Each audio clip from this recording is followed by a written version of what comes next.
What's up everyone, Alan Thrall here with a boring tripod training session. This video is easy to edit. It allows me to talk to you guys about what my training has looked like, gives you some behind the scenes, and because it's easy to edit, it allows me to upload to the YouTubes more frequently. If you guys like this style of video, let me know and I'll do more in the future. So on this particular day, I was training with Michael Farr, aka Silent Mike. For those of you who haven't heard, Mike recently resigned from Slingshot. Nothing happened. There's no hard feelings between him and Mark Bell. They're super training guys. He just simply wants to do his own thing, wants to do some traveling, doesn't want to be tied down with a job or with a boss. I did a little interview with him on my last video, A Day in the Life of Alan Thrall. You can check that video out, or you can go to Mike's channel, and he has an explanation of why he left Slingshot. So he is the gym gypsy, bouncing around, trying to find somewhere to train. He actually lives down the street from Untamed Strength, so it's an easy drive for him. So he'll probably be here more frequently in the future. So we'll have a lot more training videos like this if you guys are digging it. I am currently working with a starting strength coach named Austin Baraki. It's all online. He is doing my programming, and on this particular training session, or this entire week, I'm on a deload week or a back off week. Now notice that I did not call it a light week because it's not light. I'm still lifting heavy. The intensity is still high, but the volume has been drastically reduced. So last week I might have done 4 or 5 working sets. This week I'm just working up to one top set, one top single, and then dropping it back and doing one set after that. So it's a total of 2 sets. The reason for this is because you can become detrained quicker than you think. So if I was fiddling around with 50% all week, 50% of my 1 rep max, and I go to lift heavy next week, it's probably going to be extremely hard. So the intensity is kept high so that I'm not lost in the sauce. My body doesn't forget how to move heavy weight. But again, the volume's cut by almost 75%. I'm also using a RPE-based training. Now, for those of you who don't know, RPE stands for Rate of Perceived Exertion. And a basic, very simple explanation is that it's a 1 through 10 scale. You would put a number on the amount of effort that you think you exerted on that particular set or rep. So, for example, if I did this 455 at RPE 8, that would mean I know I could do 2 more, but not 3 more. Because if I could do 3 more, that would be RPE 7. If I did it at RPE 9, that would mean I could do 1 more, but not 2 more. This is not something that a novice should use or any beginner. It is definitely something for more intermediate or advanced lifters, and it's taking a long time for me to learn how to use it. I actually have a cheat sheet, an Excel spreadsheet, to where I will punch in whatever weight I did for whatever RPE I think it was, and then it tells me kind of where I should go from there. So again, I'm still learning. It's not a percentage-based training scheme. It's not linear progression where you just continuously add 5 or 10 pounds. It varies from day to day. It allows you to take advantage of really good days or scale it back a bit if you're feeling like garbage. So here's my 1 top single at RPE 8. Again, it means I could have done 2 more, but not 3. This rep actually felt the best out of all my sets and reps for this day. Warming up, I was not happy with how I was executing 405 or 455. The weight was moving quickly, but I was tending to drop down too low and slam my knees forward. These are some of the my bad tendencies that I'm trying to work on. I can get away with it lighter weight, but not with heavier weight. So I was happy that 495 was the best rep of the day. So here goes Silent Mike, trying to look like Clarence Kennedy with that high bar-ish squat. He's going beltless today. 495 for Silent Mike. So after we did our top single at RPE 8, we cut it back to 4 reps at RPE 9. This first rep you'll see was a little iffy. Austin said that as I was squatting out, I was trying to remain too vertical, so at the bottom I kind of tipped forward and lost my balance. Second rep felt better. Third rep felt good. Fourth rep might have been a bit too deep. I was being lazy and I just relaxed down at the bottom. It's funny, a lot of people, as their reps go on and they start to fatigue, their reps start to get higher and higher. Mine get deeper and deeper. because it's just comfortable for me. I just want to relax and collapse down at the bottom.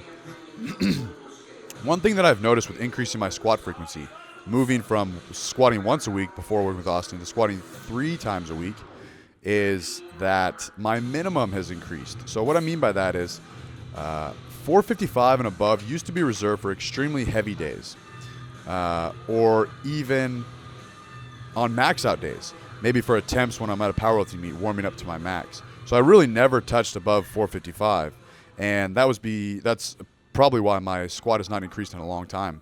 But now I feel like I can squat 455 on any given day, regardless of how I feel, with or without a belt, with or without knee sleeves. I can just walk in and squat 455. And it really, a lot of times we get so focused on our maximum, but if you increase your minimum, your maximum is bound to increase. So I'm really happy with my confidence squatting heavier weights. Silent Mike here, 455 for 4 reps. So after we finished squatting, we did bench press. Bench press was the same protocol as the squat. We worked up to 1 single at RPE 8, meaning we could have done 2 more, but not 3. And then we dropped back and did 1 set of 4 at RPE 9. So for those of you who have been following my channel for a long time, you probably know that my bench press is terrible. Now, I don't want to completely get down on myself, because I know a lot of you might not bench as much as I do. And so you think, Alan, if your bench sucks, mine is garbage. That's not what I'm trying to say. I'm just saying that personally, in my opinion, for my training experience, the amount of time I've been lifting, and my body weight, it is terrible. But with that said, recently it has drastically increased.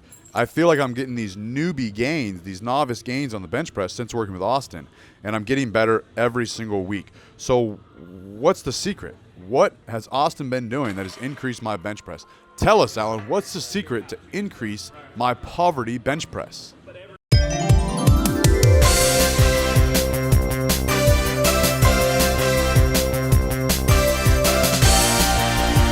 The answer is frequency. I used to bench press once a week. All my lifts used to be once a week. Squat, bench, deadlift, overhead once a week. I've been squatting 3 times a week, deadlifting twice a week, benching 3 times a week, soon to be 4 times a week, I'm assuming, and overhead pressing twice a week. So because I've increased my frequency, I've got a lot more practice, and with increasing frequency, my volume has also went up 400%. Now, a lot of people have a misconception of what it means to increase volume. They might say, hey, bro, you need to increase your volume on the bench press. And so they decide to do 5 sets of 10. I'm going to chase that pump. 5 sets of 10 might work at first. If you're doing something like 3 sets of 5, starting strength, linear progression, and you're stalling out and you switch to 5 sets of 10, that might actually work at first, but it's not going to last very much longer. The reason is, if you're doing 5 sets of 10, that is a very light weight that you're using. You're not actually straining under a barbell. You're not lifting heavy weight. You're just fighting fatigue. You're just getting really tired, and that's why the reps are hard. Not because they're heavy, just because you're tired. Doing 5 sets of 10 one day a week is also not enough stimulus in terms of frequency. So here's what I would suggest. Here's what Austin has been teaching me. Rather than doing 5 sets of 10 at 50 to 60% of your 1 rep max, you could do 10 sets of 5 at a much higher percentage of your 1 rep max. So you are still doing 50 total reps, 5 sets of 10 or 10 sets of 5. But because you're only doing sets of 5 or even less, you are lifting a lot heavier weight. So you're acquiring volume through weight, not necessarily just through reps and fatigue. I would not suggest you do those 10 sets of 5 on one day.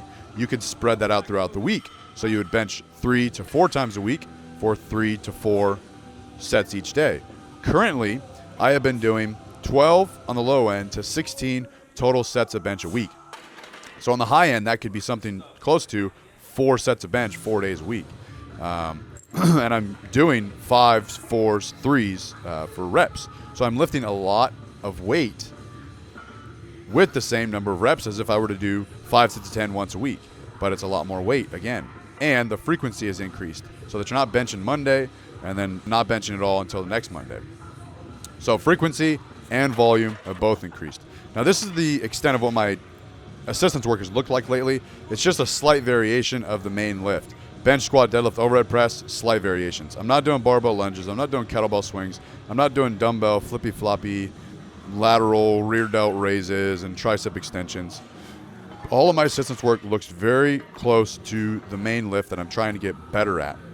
I might do a pause variation, a deficit deadlift, beltless. I might do touch and go for the bench, pause on the bench. I might do slingshot bench, feet up bench here. So I'm just using my upper body. I'm not using any leg drive at all. So that's it, guys. That's the video. Thank you very much for watching. I hope you learned something. I hope you enjoyed this. If you did, let me know down in the comment section. And until next time, always remember, tread on time.